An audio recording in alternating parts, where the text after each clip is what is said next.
અંદર જે હોય તે રહે છે, એટલે એની કોઈ ચિંતા આપણે ક્યારે કરવી, કોઈ આપણે કંઈ પણ કહી જાય આ ખાસ વાત જીવનમાં એ રાખજો.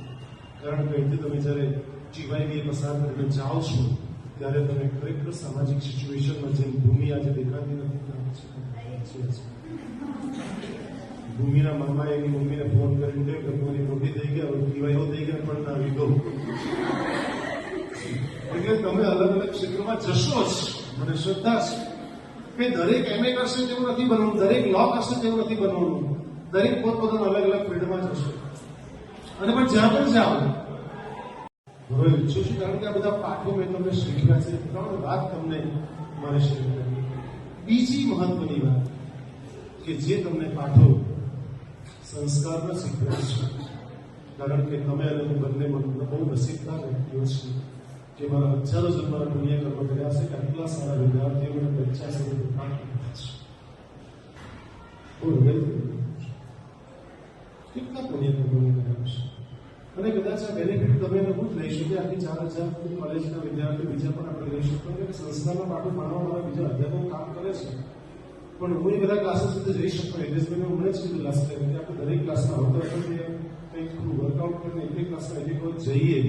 દાખલા તરીકે FY BCom ઇંગ્લિશ મીડિયમમાં છોકરા થોડા તોફાની જેવું છે, તો હવે એક ક્ષણમાં મારતો મને કંઈ વાત જ લાગે 5-10 મિનિટમાં તમે કામ પૂર્ણ કરી દો. હવે ભક્તાશ્રમનું કીધું તમને, ભક્તાશ્રમ સ્કૂલનો છોકરો સાહેબ કીધું એ લોકો બધું વાત જ કર્યા કરે, શિક્ષક બેન બોલ્યા કરે 2 મિનિટમાં તમે એકદમ વ્યવસ્થિત હશે, એકદમ અડધો કલાક પણ સાંભળે બચારા હલ્યા પણ એ તો આપણને આવડે અને એ નહીં કરશું તો પછી કરશે એટલે તમને સંસ્કારના પાઠો શીખવ્યા છે જિંદગી બધી યાદ રાખજો. સવારની પ્રેયર, સવારનું મેડિટેશન, સવારે તાળી પાડવી, વિશ્વ વિશેની પ્રાર્થના, ગાયત્રી મંત્ર, હનુમાન ચાલીસા, કેટલી બાબતો. જમ્યા પછી કલાક પછી પાણી પીવાનું, એકાગ્રતાની વાત, એવી કેટલી બધી વાતો આપણે તમને હૃદયસ્થ કરાવી છે. સમયની સાથે બધું ભૂલાઈ જશે, પણ હું આશા રાખું છું, અપેક્ષા રાખું છું કે જે સંસ્કારોનું સિંચન કર્યું છે એ તમારામાં જીવંત રહે અને તમે હંમેશ માટે પ્રગતિના પંથે આગળ વધતા છો. અમારી ગાંડા કોલેજ પરિવાર વતી, મનોવિજ્ઞાન વિભાગ વતી પૂરેપૂરી તમને શુભેચ્છાઓ છે કે તમને ક્યાંય પણ તકલીફ પડે તો અમારો સાથ અને સહયોગ હશે જ.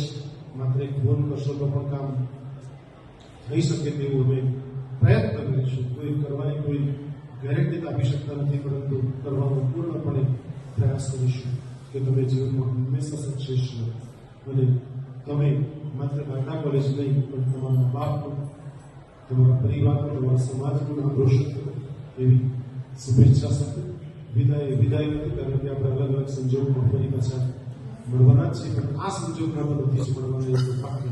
રૂમ નંબર 53માં તો હવે નહીં જ મળશું, કારણ કે રૂમ નંબર 53 બધાને બહુ યાદ આવે. એ મારા ભૂતપૂર્વ વિદ્યાર્થીઓ બહુ યાદ આવે. સર એકવાર પાછું રૂમ નંબર 53માં આવી જવું છે. એટલે રૂમ નંબર 53 બહુ લકી નંબર છે. હું પણ એ જ ક્લાસમાં ભણેલો છું, એટલે મને પણ થોડું વધારે એટેચમેન્ટ.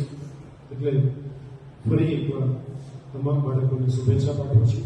આજે 2 સ્ટેન્ડર્ડના બાળકો SYને પણ બેઠા છે, એ લોકોને પણ શુભેચ્છા આપું છું કે તમે પણ આ જ રીતે જિંદગીમાં ઉત્તર પ્રગતિ કરતા રહો અને તમારા મા બાપનું નામ રોશન કરો. હંમેશા સંસ્કારને વડેલા રહેજો એવી ભાવના સાથે મારી ચર્ચા માત્ર અલ્પ વિરામ આપું છું. ફરી મળીશું. ધન્યવાદ. જય હિન્દ, જય ભારત. જય શ્રી કૃષ્ણ. આપણી કોલેજના વાઇસ પ્રિન્સિપલ ભાઈ શ્રી મહેશભાઈ, ભાઈ શ્રી હિતેશભાઈ, મનોવિજ્ઞાન વિભાગના મારા સહ અધ્યાપક એવા ડૉક્ટર અશ્વિનભાઈ, ઉષાબેન, તમામ મારા TYના, SYના અને FYના તમામ બચ્ચાઓ, બહુ વર્ષો પછી TYBA મનોવિજ્ઞાનનું 6th સેમ જે લોકો હવે નજીકના જ ભવિષ્યમાં પરીક્ષા આપનાર છે અને આ કોલેજમાંથી એક તબક્કો 3 વર્ષનો પૂર્ણ કરશે, તો એ લોકોની વિદાય આપવાનો પ્રસંગ આજે આપણે એ સંદર્ભમાં ભેગા થયા છે. ત્યારે મને કેટલીક વાતો એવી યાદ આવે છે કે અંગ્રેજીની એક માધ્યમની સ્કૂલમાં ઇંગ્લેન્ડમાં કંઈક કમ્પ્યુટરની ગડબડીને કારણે એક એવો રિપોર્ટ આવ્યો કે જે બાળકો હોશિયાર હતા તેને ડોબા બતાવવામાં આવ્યા છે, ડોબા બાળકો તેને હોશિયાર બતાવવામાં થયું એવું કે શિક્ષકોએ તે પ્રમાણે કામ શરૂ કર્યું. જેવું કામ શરૂ કર્યું તેવું શિક્ષકો જે પેલા બહુ જ હોશિયાર વિદ્યાર્થીઓ તેને એકચ્યુઅલી ડોબા બતાવેલા એની સાથેનો શિક્ષકોનો વર્તાવ બહુ પ્રોપર નહીં રહ્યો. એ લોકોને ડોબા જ ગણતા ગયા અને જે ખરેખર હોશિયાર હતા એ 6 મહિનાના અંતે જ્યારે ટ્રસ્ટી લોકોને કે મેનેજમેન્ટને ખબર પડી કે આમાં મોટી ગડબડી થઈ ગઈ છે, ભૂલ થઈ ગઈ છે, પણ હવે કે વેઇટ એન્ડ વોચ, જુઓ શિક્ષકો શું કરે છે. હવે એમણે એક સર્વેક્ષણ જેવું કરી નાખ્યું, પછી આખી વાતને પલટી નાખી. શિક્ષકોએ એ લોકો સાથે એવો જ વ્યવહાર કર્યો કે જે ડોબા વિદ્યાર્થી સાથે કરવામાં આવે છે, છેલ્લી બેન્ચીસ પર બેઠેલા વિદ્યાર્થી સાથે કરવામાં આવે છે, એવો જ વ્યવહાર કર્યો. અને વિદ્યાર્થીઓનો આઈક્યુ લેવલ ઘટ્યો, પરીક્ષાના માર્ક્સ ઘટે છે. ખરેખર હોશિયાર જે વિદ્યાર્થીઓ ડોબા હતા એની સાથે બહુ જ હોશિયાર છે તેવો આ સત્ય ઘટના છે એવો વર્તાવ કરવામાં આવ્યો. સિચ્યુએશન એ આવી કે વિદ્યાર્થીઓ ડે બાય ડે હોશિયાર થયા અને એનો આઈક્યુ લેવલ પણ વધ્યો. અંતે 6 મહિનાના અંતે જ્યારે શિક્ષકોની રિવ્યુ મીટિંગ કરવામાં આવી અને પૂછવામાં આવ્યું, કારણ કે એ લોકો તો શિક્ષકોને ખબર જ નહોતી એમ આ વસ્તુની, મેનેજમેન્ટને ખબર હતી, પ્રિન્સિપલને ખબર હતી. તો પૂછ્યું કે શું થયું હતું કે ખરેખર આ છોકરાઓ જે ડોબા હતા ને, જે ખરેખર આ જે ડોબા છોકરાઓ હતા ને એને હોશિયાર બનાવવામાં બહુ તકલીફ પડી અમને, પણ જે હોશિયાર છોકરા અમને આપેલા તેમાં ક્યાંક એ હોશિયાર તે ખરેખર ડોબા હતા. જે હોશિયાર છોકરાનો જે વર્ગ હતો એ લોકોને અમારે ખબર નહીં કેમ એ લોકો હોશિયારી પાછળ પડતા, અમને સમજ નહોતી પડતી. અમને એવું લાગતું કે અમારી શિક્ષણ પદ્ધતિ યોગ્ય નથી, એટલે અમે શિક્ષણ પદ્ધતિ ચેન્જ કરી અને લોકોને ભણાવવાનું પાછું રિસ્ટાર્ટ કર્યું. ખરેખર ઉત્તમ રિઝલ્ટ મળ્યું. ત્યારે શિક્ષણવિદ એવું કહે છે કે આમાં પૂર્ણપણે શિક્ષક જવાબદાર છે કે બાળક સાથે તમારે કેવો વર્તાવ કરવો જોઈએ. અને એ વર્તાવ હું છેલ્લા 33 વર્ષથી મારા બાળકો સાથે કરી રહ્યો છું.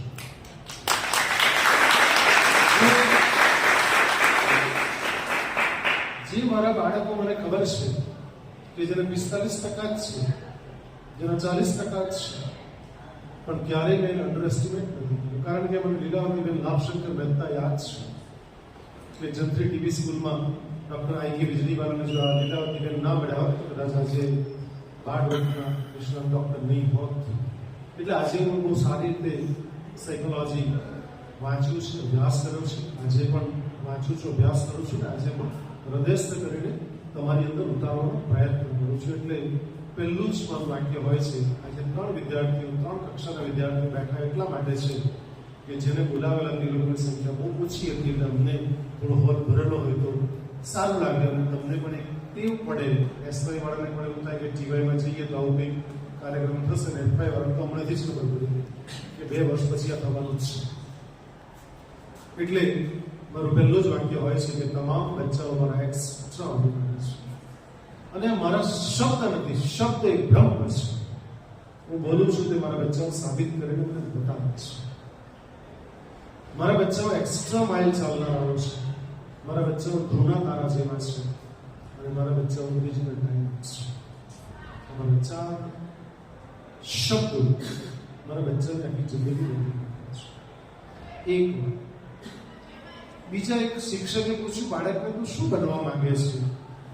પેલા છોકરાએ નાના હતો તો મારે ડોક્ટરે બનવું છે, મારે સંગીતકાર પણ બનવું છે અને મારે બિઝનેસમેન પણ બનવું છે. શિક્ષકે હસતા હસતા એમ કીધું કે દાખલા તરીકે તું એમ વિચાર કે જંગલમાં સિંહ હોય ને સિંહ એક શિકાર કરવા માટે 2 પ્રાણી પાછળ દોડે તો શું બંને પ્રાણીને પ્રાપ્ત કરી શકે ખરો? એક તબક્કે આવીને સિંહ ઉભો રહી જાય, વિચારે કે આને પકડું કે આને પકડું, ત્યાં તો પ્રાણી જતું રહેતું છે.